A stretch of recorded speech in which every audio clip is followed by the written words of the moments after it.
Welcome to Ignowala. This assignment is developed by Ignowala in association with Neeraj publishing the largest range chapter-wise reference books, including many solved sample question paper for various IGNOU courses. Now, let's start studying the assignment for the subject code that is BPAE143, Administrative System in BRICS. Now, let's come direct to the assignment number 1, which is the answer the following in about 500 words each. Question number 1, discuss the constitutional framework of Brazil. So basically Brazil is the largest, जो Brazil है वो एक largest और most populated Latin American country है जो कि independence जो gain की इन द ईयर 1822 में। लेकिन इंडिपेंडेंस के बाद जो प्रिंस थे वहाँ के वो पोर्टुगल बन गए पेड्रो वन एम्पीरियर ऑफ ब्राज़ील। वहाँ पे टोटल 7 रिटन कॉन्स्टिट्यूशंस है जो जिसकी बिगिन हुई विद द कॉन्स्टिट्यूशन ऑफ 1824 में। Now let's come to the constitution of Brazil in 1891। So जो पहली रिपब्लिकन कॉन्स्टिट्यूशनल ऑफ ब्राज़ील थी वो था बेसिकली एक प्रेसिडेंशियल सिस्टम और वो सिमिलर था in the nature of the constitution of United state. ये एक जो इंट्रोड्यूस किया इस कॉन्स्टिट्यूशन को बेसिकली एक मेल यूनिवर्सल ने इंट्रोड्यूस किया, बेसिकली जो कि एज थी उसकी फ्रॉम द एज ऑफ 21, और उसके जो प्रोविजंस थे वो थोड़े डिफरेंट थे, जैसे कि separation of powers, check balances, direct election or federal chamber. Now let's come to the constitutions of Brazil from 1934 to 1937. So यहाँ पे एक new constitution of the country create की गई जो कि 1934 में क्रिएट की गई, लेकिन कुछ साल बाद वर्गास फेस एक कंट्री रिवॉल्यूशन फेस किया उन्होंने, जो कि उनको फोर्स किया जाता था टू स्टेट अ कॉप। इसके बाद एक न्यू कॉन्स्टिट्यूशनल प्रोसेस डिजाइन किया गया जिसको इंपॉर्टेंस दी गई to execute and power of the president, जो कि एक सुप्रीम अथॉरिटी थी ऑफ द स्टेट में। Now let's come to the constitution of Brazil in 1946. So in this 1946 में जो कॉन्स्टिट्यूशन थी वो एक रिप्रेजेंटेटिव डेमोक्रेसी थी और यहाँ पे न्यू प्रेसिडेंट यूरोको गैस्पर डुट्रा इलेक्ट हुए फॉर दी 5 ईयर्स। तो यहाँ जो कॉन्स्टिट्यूशन जो थी बेसिकली एक मोर बैलेंस थी और एक लिबरल फॉर्म में थी जो कि स्टैब्लिश को गेन की गई for the basic individual rights and the separation of the power. लेकिन बहुत सारे ड्रॉबैक्स भी थे द कॉन्स्टिट्यूशन ऑफ 1946 के, इसलिए वहाँ पे चेंजेस भी मेड किए गए। Now for the transition of the constitution in 1988। सो यहाँ पे इन द ईयर 1985 में जो गवर्नमेंट थी उन्होंने अप्रूव कर दिया था convocation of the national constitute assembly को in the order to draft a new constitution बनाने के लिए। लेकिन यहाँ पे टोटल जो मेंबर्स थे 559 मेंबर्स असेंबली हुए जिन्होंने अडॉप्ट किया एक मेथड को और ऑर्गेनाइज किया एक पब्लिक हियरिंग को। So now let's come to the structure of the government under the Constitution of 1988. So basically Brazil एक प्रेसिडेंशियल और एक फेडरल रिपब्लिक है जो कि आता है अंडर न्यू कॉन्स्टिट्यूशन के अंदर। ना यहाँ पे बहुत सारे चेंजेस क्रिएट किए गए जो कि थे बेसिकली 96 चेंजेस यहाँ पे बनाए गए। यहाँ पे म्यूनिसिपैलिटीज को एक इंक्लूड किया गया जो कि स्टेट था as a part of the federation. Now there are separate legislative separate है, एग्जीक्यूटिव भी सेपरेट है और judicial institution of federal state and municipal government जो थे सेपरेट थे। जो main features of the constitution of the Brazil are, so the first features is जो था वो बेसिकली एग्जीक्यूटिव ब्रांच, जो इसका मेन फीचर्स था। जो प्रेसिडेंट हेड जो था वो एग्जीक्यूटिव ब्रांच था, वो इलेक्ट करते थे फॉर अ 4 ईयर टर्म्स और ये बेसिकली हेड होते थे स्टेट के और गवर्नमेंट के भी हेड होते थे। ना second feature is the legislative branch. तो यहाँ पे बेसिकली जो फेडरल लेजिस्लेटिव ब्रांच था वो एक बाइकमल इन नेचर था और consist of the chamber of deputies and senate. तो बेसिकली जो ब्रांच था वो कंसिस्ट करता था 513 फेडरल डेप्यूटीज के, 3 मेंबर्स के from each state and federal district who are elected to serve 8 year terms. Now जो थर्ड फीचर्स है वो बेसिकली था जुडिशियल ब्रांच। सो यहाँ पे बेसिकली ये जो ब्रांच था वो कंसिस्ट करता था फेडरल सुप्रीम कोर्ट को, सुप्रीम कोर्ट ऑफ जस्टिस को, रीजनल फेडरल कोर्ट्स को, लिबरल कोर्ट्स को, इलेक्ट्रिकल कोर्ट्स को और मिलिट्री कोर्ट्स को। जो highest court in the supreme federal court था वो कंसिस्ट करता था 11 जस्टिस को जो कि बेसिकली अपॉइंट होते थे बाय द प्रेसिडेंट और अप्रूव्ड होते थे by the senate. Now let's come to the second question. So the second question is describe the administrative reforms undertaken in India. So basically जो monarchs थे such as Chandragupta Maurya और and Ashoka, वो basically और जो leaders of the Guptas थे वो carried out in many reforms in India. There are many administrative transformation in the ancient India which includes administration of returns, local governments, business and personal. जब Mughal rules था तो Mughal rules में बहुत सारे changes create किए गए इन द एडमिनिस्ट्रेटिव सिस्टम में और उस सिस्टम में जो कि बेस्ड थे upon the well design administrative reforms during that time. अब देखते हैं ब्रिटिश फेस में। So basically, there are many reforms that are introduced during this period of East India Company and the British Crown, which continues to have an impact even on the present day administrative system. कुछ important administrative reforms during the period थे वो थे basically formation of the central secretaries, the system of departmentalization, consolidation of district administration, formation of the urban local government, implement of rule of law, reformation of judiciary, police reform, formation of all India services, open competitive exam, organization of public services and civil services training. Now, adoption of adoption of the constitution. So India में basically बहुत सारे many administrative communities थी और वो जो basically establish हुई in the order to improve the administrative system of the country. तो जो स्टेट एडमिनिस्ट्रेटिव रिफॉर्म्स थी इंडिया में वो बेसिकली अफेक्ट की गई बाय द सेंट्रल प्रपोजल के द्वारा। सम इंपॉर्टेंट कम्युनिटीज जो थी वो हेल्प की improvement of the administrative system in India, जो कि बेसिकली थी आंध्र प्रदेश रिफॉर्म कम्युनिटी जो कि 1960 को स्टैब्लिश हुई, राजस्थान एडमिनिस्ट्रेटिव रिफॉर्म कम्युनिटी जो कि 1963 को स्टैब्लिश हुई, केरला एडमिनिस्ट्रेटिव रिफॉर्म्स कमीशन जो कि 1958 में स्टैब्लिश हुई। Now let's come to the assignment number 2, that is answer the following question in number 250 words each. Question number 3, highlight the parliament system of South Africa.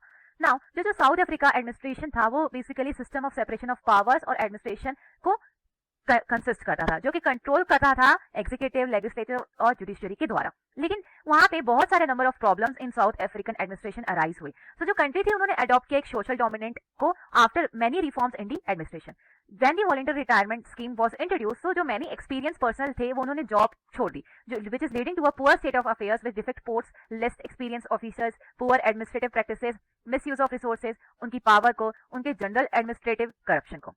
So basically जो administrative थी, administration जो था वो hierarchy था in nature में, और जो administrative law था, personal administration and financial administration, उन्होंने हेल्प की executing in routine internal control को ओवर द एडमिनिस्ट्रेटिव अथॉरिटीज में। लेकिन according to the public service act of 1994 जो ड्यूटीज और रिस्पॉन्सिबिलिटी थी एडमिनिस्ट्रेटिव ऑफिसर्स की वो फॉलोड की गई bye them during the implementation process में।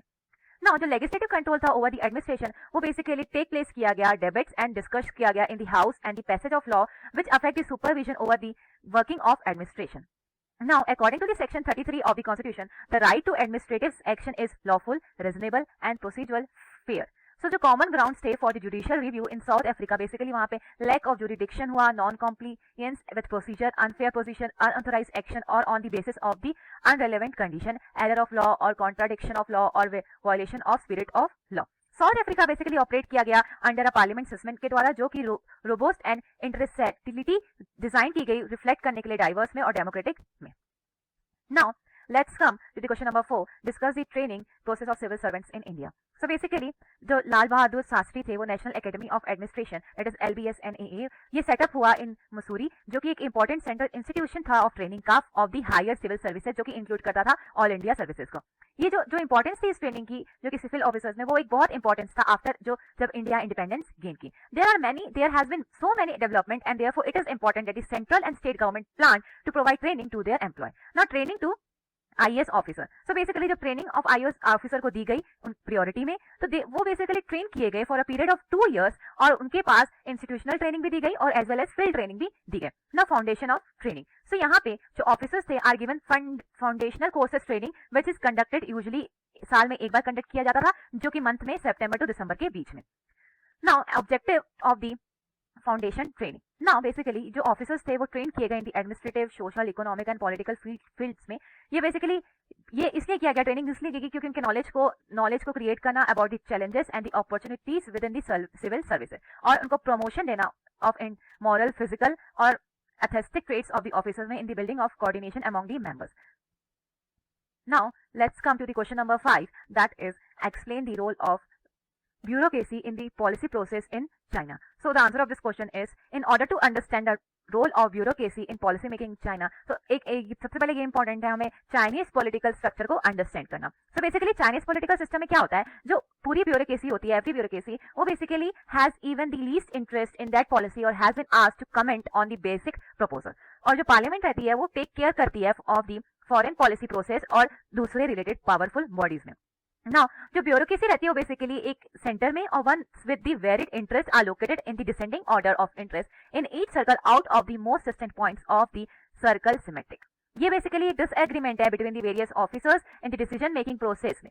नाउ ये ऑफिसर्स बेसिकली इन्वॉल्व होते हैं नेगोशिएशन मेक करने में, बार्गेनिंग मेक करने में in with other agency located with in the concentric structure to promote their agenda and interest in the policy under consideration. जो communist party of China है, जो कि बेसिकली CPC है, वो एक सिंगल डोमिनेंट पार्टी है चाइना रूल में, जो कि रूल करती है पूरी कंट्री को। और जो नेशनल पीपल कांग्रेस है, जो कि MPC है, बेसिकली हेड है उस पार्टी की, जो कि tap on the other senior CPC officers. और जो फंक्शंस है PSC का, जो कि पॉलिट ब्यूरो स्टैंडिंग कम्युनिटी, वो बेसिकली सेट करती है पॉलिसी डायरेक्शन को और डिसाइड करती है उनके पॉलिसीज को जो कि प्रपोज किए जाते हैं बाय द गवर्नमेंट। ये एक इंपॉर्टेंट रोल प्ले करती है by the communist party bureaucracy in the process of making policies which overlaps with the government bureaucracy. ये प्रोसेस है विच इज नॉट ट्रांसपेरेंट, ये ट्रांसपेरेंट नहीं होता, बेस्ड करता है on the fact, figures and information में जो कि सप्लाइड बाय द ऑफिसर्स। जो कम्युनिस्ट पार्टी होती है वो has a bureaucracy which is lead by the party elites and participation which is limited to the members of the communist party.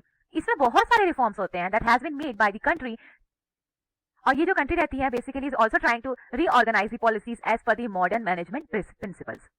Now let's come to the assignment number 3. Answer the following question in about 100 words each. Question number 6. Explain the features of the budgeting in Russia. So the answer of this question is basically there are many institutional reforms that took place in Russia in 2007. में बहुत सारे institutional reforms वहाँ पे हुए, तो these are basically introduced of the 3-year budgets में हुआ गया। The new fiscal rules and the extra activities, और जो 3-year budgets था वो basically start हुआ from the year of 2008, उसके funds allocate किए गए for the next budget year and the 2-year planning period में। जो formation of budget था वो basically divide किया गया into 2 distinct part में, जो basically first था एक technical update था of the estimates for the upcoming year, और जो first out year था वो along with the current policy था और फॉर दी सेकंड ईयर, और जो सेकंड पार्ट इंक्लूड किया गया वो basically distribution of new spending in the budget year था और एक न्यू आउट ईयर्स भी था। जो पार्लियामेंट थी बेसिकली उन्होंने अप्रूव किया of the budget in Russia को for the adoption as per the adoption by the state Duma and accepted by the council of federation. लेकिन 2010 में एक new programme budget system introduce किया गया for the formulating, implementing and evaluating government programme in the Russian federation. Basically ये programme जो था वो different था फ्रॉम अदर कंट्रीज और इंक्लूड करता था एक क्लियर फॉर्मेशन ऑफ ऑब्जेक्टिव्स को, development of logistic structure of the programme को, और साउंड मॉनिटरिंग करता था और evaluating the mechanism and so on. जो रशियन गवर्नमेंट थी बेसिकली उन्होंने ये सब चीज इशू किया, सम गाइडलाइंस इशू की for the effective programme budgeting in 2013, जो कि फोकस की गई on increasing correctness, measurability, achievability, relevance and specificity को। लेकिन बहुत सारे हिंड्रेंस जो थे वो अडॉप्ट किए गए न्यू सिस्टम ऑफ बजटिंग जो कि इंक्लूड करता था डिसएग्रीमेंट अमंग द पार्टिसिपेंट और इनसफिशिएंट यूज ऑफ फंड्स को, improper selection of tools for the evolution and so on. Budgeting in Russia has the following key structure. पहला जो था एक सेंट्रलाइज स्ट्रक्चर था, second 3 level structure, third oil and gas revenue, medium term planning, social spending and the last one stabilisation funds. So basically question number 7 is highlights the role of Constitutional Court of Russian Federation. So the answer of this is जो ये court थी basically उसके पास 19 जजेस थे with 2 chambers of 10 and 9 जजेस respectively. जो पहला chamber था बेसिकली वो प्रेसिडेंट बाय द चेयरमैन और जो अदर था बेसिकली वो डिप्टी चेयरमैन था। जो कोर्ट थी बेसिकली वो डील करती थी विद इशू जो कि रिलेट करते थे to the constitution of Russia और सॉल्व करती थी उस इशू को और डिस्प्यूट्स को। एक दूसरा इंपॉर्टेंट फंक्शन जो था वो था बेसिकली वो सॉल्व करता था केसेस को जो कि रिलेट करती थी to the constitutional of elementary issue में। ये इशू बेसिकली रिलेट करती थी to the federal laws, act of the president, federation of council and the state Duma and the government and the constitution of the republics which is between the state authorities of the Russian. Now let's come to question number 8, that is examine the role of civil society in India. So basically civil society in India एक 2 segments में divide की गई, जो basically एक form थी social movement का which has taken care of the poor and the disadvantaged section of the society and the जो दूसरी जो सेगमेंट डिवाइड की वो बेसिकली था वो एक ऐसा रोल प्ले करती थी for the non governmental organisation that have taken upon themselves with responsibility which includes realization of government program. ये एफर्ट जो मेड किया गया वो बेसिकली महात्मा गांधी द्वारा मेड किया गया जो कि हेल्प करती थी सिविल सोसाइटी ऑर्गेनाइजेशन में ग्रोथ लाने के लिए। ये फॉर्मेशन बेसिकली वेरियस ऑर्गेनाइजेशन में हुआ जो कि हेल्प किया गया उन हैंडीक्राफ्ट और कॉटेज इंडस्ट्री को प्रोग्रेस करने के लिए। जो सिविल सोसाइटी ऑर्गेनाइजेशन थी वो are also formulated which got engage in different development activities. जो 8-5 ईयर प्लान था वो भी इंप्रूवमेंट में लाया गया in the people movement in the area like education, health, human rights, environment, family planning and land improvement, effective land use, watershed management, recovery of waste lands, animal husbandry etcetera. जो civil society organisation थी वो एक partnership बनाई गई with the private sectors द्वारा। Basically government भी interest दिखाया उन्होंने प्रमोट करने के लिए role of civil society organisation in the government. लेकिन इंडिया में जो सिविल सोसाइटी ऑर्गेनाइजेशन थी वो बहुत अच्छा रोल प्ले कर रही थी in the health, educational, economic and social reform sectors में। लेकिन बहुत सारी ऐसी सिविल सोसाइटी ऑर्गेनाइजेशन थी that has been successful in taken over running of hospital in joint venture with the government. लेकिन कुछ बहुत सारी एनजीओस भी थे जिन्होंने वर्क किया for the poor and educated and deprived section of the society को। जो वर्ल्ड बैंक था उन्होंने भी बहुत सारा performance index of working of civil society organisation in the various areas of elementary education. ये जो कम्युनिटी थी लाइक प्रथम Mumbai foundation, Bodh Shiksha Samiti, Rishi valley rural educational central, Eklavya and the centre of the educational management and development are working for the social development of the country. बहुत सारे NGOs थे जिन्होंने एक साथ वर्क करके प्रमोट किया एनवायरमेंटल गवर्नमेंट्स इन इंडिया में। Now let's come to the question number 9. Highlight the institutional framework and planning process in South Africa. So जो इंस्टीट्यूशनल प्रोसीजर था वो इन्वॉल्व था in the process of planning in South Africa, जो कि include करता था the presidency, जो कि रिस्पॉन्सिबल था for the development of strategic planning, जो कि specific to overall planning coordination था। जो नेशनल प्लानिंग कमीशन था वो सेटअप किया गया with the objective of analysing long term development and provide guidance on a long term planning issue and implemented of the NDP. बहुत सारी other implement की agency में इंप्लीमेंट किया गया इन साउथ अफ्रीका, जो कि बेसिकली डिपार्टमेंट ऑफ प्लानिंग थी, monitoring थी एंड इवोल्यूशन, जो कि रिस्पॉन्सिबल था मॉनिटरिंग करना, इवेल्युएट करना, एग्जीक्यूट करना पॉलिसीज को for all the round development. जो डिपार्टमेंट ऑफ कोऑर्डिनेटिव गवर्नमेंट थी वो भी रिस्पॉन्सिबल थी for the setting the agenda in the providing public services और सपोर्ट करती थी for the preparation of municipal integrated development plan. जो parliament and the province legislature था वो भी रिस्पॉन्सिबल था for the strategic plan and annual performance plan में। Now let's come to the question number 10. Discuss the local governance in Brazil. So the answer of this question is जो government थी Brazil में वो basically president system of government थी। बहुत सारे legislation था जो कि पास किया गया 1990 constitution which give the constitutional status to the development of local government in Brazil. तो जो लोकल गवर्नमेंट थी वो ऑलवेज प्ले करती थी ए सिग्निफिकेंट रोल को और मेयर्स प्ले करता था एक वाइटल रोल को। Some of the major objective of the local government in Brazil जो थी वो इंक्लूड करता था analysis the arrangement of local finance and focusing on the relation between the federal state local relation in relation to the distribution of the financial resources. Other objective जो थे वो include करते थे examining new policy which has been implemented by the federal government in the 1990s को, और वो encourage करते थे for the basic social service and empower the community life of common citizens in the decision making process. और जो local funding थी basically यहाँ पे 3 paradigms of local governments followed की गई ब्राजील में। जो पहली थी वो बेसिकली थी लोकल फंडिंग। यहाँ पे कॉन्स्टिट्यूशन और ग्रोथ जो थी basically resources of the local funding in Brazil जो कि गैदर होती थी फ्रॉम फेडरल और स्टेट टैक्सेस में, from the tax which is under the exclusive control of the local government, about 12.7% of the total public revenue of the country, जो कि manage की जाती थी बाय द लोकल गवर्नमेंट, जो कि allow करती थी for own revenue and main constitution transfer in 2001।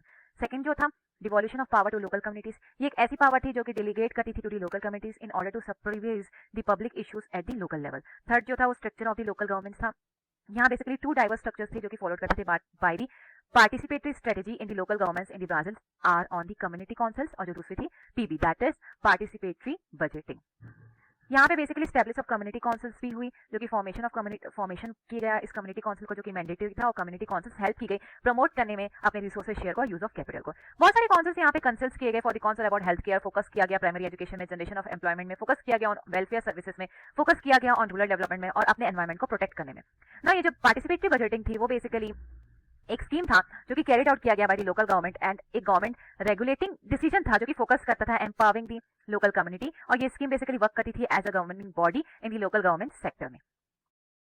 इस असाइनमेंट एंड ऐसे और इग्नू सॉल्व असाइनमेंट्स को डाउनलोड करने के लिए विजिट करें हमारी वेबसाइट पर दैट इज ignowala.com। अब आप नीरज पब्लिकेशंस की IGNOU based chapter wise reference books with solve sample question paper पर पा सकते हैं अप टू 50 + 15% डिस्काउंट की ऑफर। इस ऑफर को अवेल करने के लिए विजिट कीजिए www.neerajbooks.com टुडे।